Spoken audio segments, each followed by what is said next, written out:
Interesting to say continue into the future. You've, as well as owning Ultimate Tax and Advisory and being the head of that, and it's your own business, but you have worked in some major accounting firms yourself and got the experience.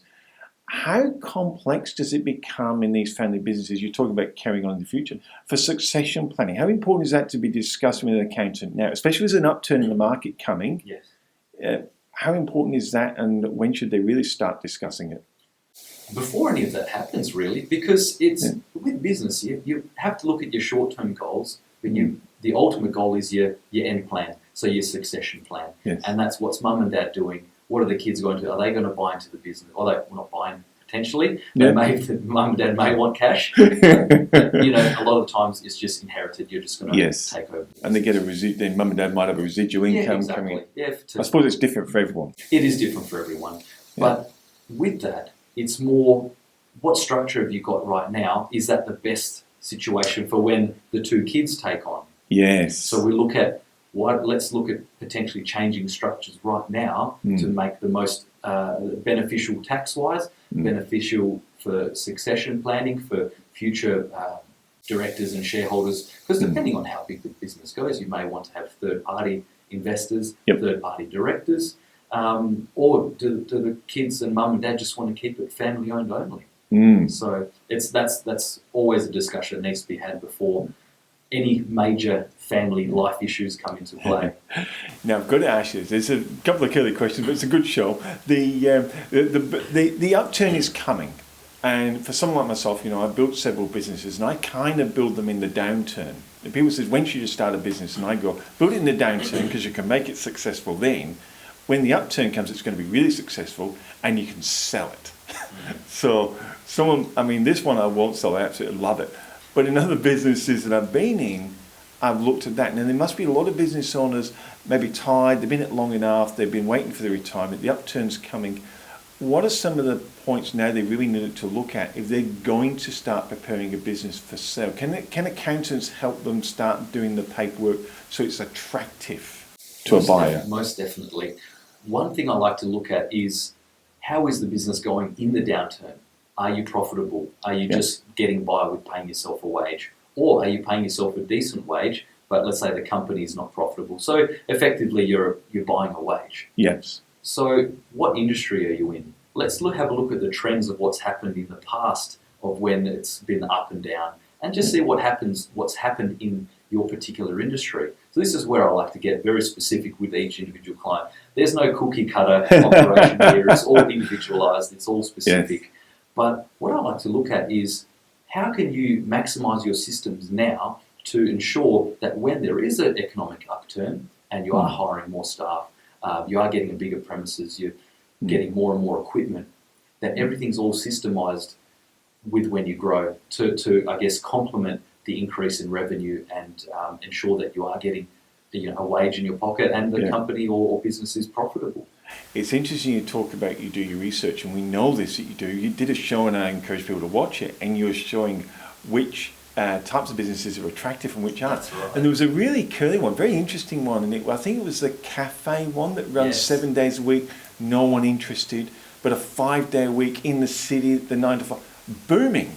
You have a great memory. Yes, that was a great show and a great conversation, and most definitely. So let's look at the trends in that particular industry to say, why has a 7 day restaurant cafe gone down? What's lost the appeal to buying those businesses? Because 5-10 years ago, they were up on top. They were up on top. Yeah. Is it because you've got access? Because I didn't have access to it, but because you've got access to trends like that, you're able to extrapolate what's working for a certain industry and then apply it to somebody else's business. Say, look, these are the good points. Let's apply it to you so you can maximise your sale price or your profits today. Exactly. So let's just go back to that restaurant example. Why is a 7 day business not operating as well as a half a day, 5 day a week business? Yeah. I'm really seeing why that's happened in the last 4 or 5 years is because of the economic downturn. Your 7 day breakfast to dinner restaurants, a lot of people aren't going out for dinner anymore. They may be going for a cheap brunch or a casual lunch these days and cooking their main meal at home. So that's one of the biggest things. So as soon as that trend changes and the 7 day a week restaurants come up, or you know that, hey, maybe something's actually coming on Something's coming with on. the economic upturn. So I think from that shows, though, you're saying there's a lot of people looking when they get into business now, very particular about lifestyle. And one of the other trends that you picked up on was caravan parks. It's interesting you picked the trends up, like the people looking for a business that will give them a lifestyle as well as an income. that's right. A lot of people love that. Yeah. So when you work with your clients, are you also, as well as being the numbers guy, but I like how you do business strategic planning. You do your reviews with people on a very regular basis. You don't leave them year to year. Is this what you're also looking for? Okay, let's have a look at, if people want a lifestyle, how can we build that in? If people want this, how do we build that in? How does this one-on-one work with you when you do this consulting with your, what I would call your premium clients, but your business owners that say, I want to grow, so I'm going to work with you? I'll give you, just step back a little bit. I'll give you a perfect example with a fantastic client that she came to us. She's 50 years old. She knows she's not going to be working in her shift work, 5 days a week for 15 years. She's gone, Bobby, listen, I really want to come and to start a business or buy a business. I've got cash, I've got equity, I can get funding, but I just don't know what business is right for me. So we had a look at her situation, and she's got a ill mother that doesn't live with her but lives close by, and she goes, the shift work isn't really working for me because mum needs me close by as she gets older and older. I kind of don't really want to do shift work for another 15 years before I retire. So we've looked at the various types of businesses that were good for her, maybe just her only in the business, or maybe one or two staff to help her out. And we found the perfect business for her is a news agency, Lottery Kios. So that was just something that we both discussed. Obviously, it's her decision as well. We've just gone through the various types.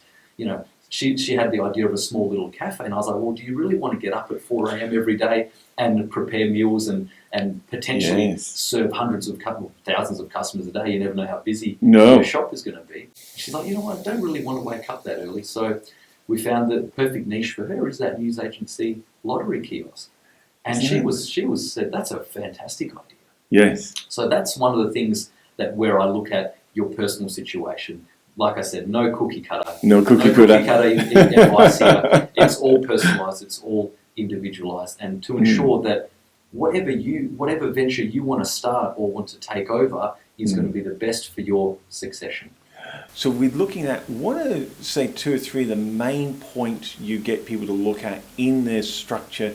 I know it's different for everyone, but is there like 2 or 3 areas that you go, okay, these are 3 areas that we really need to focus on to make sure they work for you? So the best thing I'd like to look at is, one, what structure is going to be the best for you. So let's look, 9 times out of 10, it's a company, because a lot of clients that are starting businesses for us are generally young. So a trust structure won't really work for them. They've got no one to distribute money to, so they might as well just be a sole trader, tax purposes. Anyway, the second thing I like to see is what industry you're looking at to get in, and have you done your due diligence?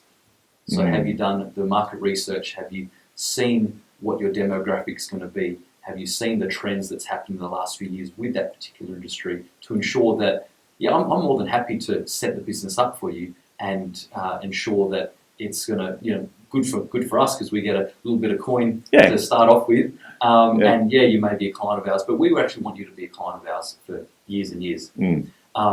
Lastly, that's a tough one. I'd just like to make sure that people understand their cash flow obligations.